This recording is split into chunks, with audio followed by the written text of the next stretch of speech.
Jay Wilkinson returns for a second stint as the Tigers' offensive coordinator, and while some of the surroundings have changed, Wilkinson notes that the BA players of 2017 are no different than the ones he coached here 6 years ago, each possessing a drive to bring the school its first state championship. When I sat down with Coach Alexander about this job, the main goal is we want to produce wins, and so however we get that done, it's not necessarily we're going out and we're not really worried about stats. The only stat we're worried about is putting one more point on the board than our opponents. A lot of it will depend on kind of our quarterback play as we go out these next 2 weeks, what their strengths are, what we feel like best fits our football team. Obviously, we've kind of got a quarterback battle right now. Both those guys are doing a good job kind of being at that position, learning the offense, knowing what I want. Be interesting today. We put on pads and throughout the weekend kind of put those guys in situations where we kind of see how they respond in the next week in the scrimmage. Now, hey, we haven't done this yet, but we're going to get to it. So let's go. Python truck under center. Remember, on truck, we're tossing it.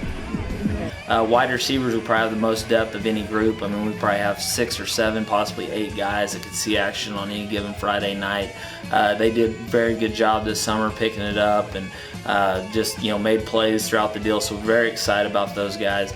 And then we've got a lot of kids at the fullback, tight end type position that are going both ways, so you'll see a lot of kids at those 2 positions throughout a game on Friday night. And then we've got a stable of backs. We've got about 4 or 5 kids back there that are going to be able to tote the rock for us and probably divide those carries up amongst them. Offensive line, we don't have quite the depth that we need right now, but we feel really good about our first 6, 7 guys that we're going to put out there. I think throughout the summer we've really progressed as far as offensively with the skilled guys, learning the passing game and stuff, and so we were able to enter fall camp and really feel like we were somewhat caught up to where we would normally be had the system already been in place. We're going to be extremely multiple. You'll see us maybe play with 4 or 5 wide receivers on one snap and may not have a wide receiver in the game the next snap.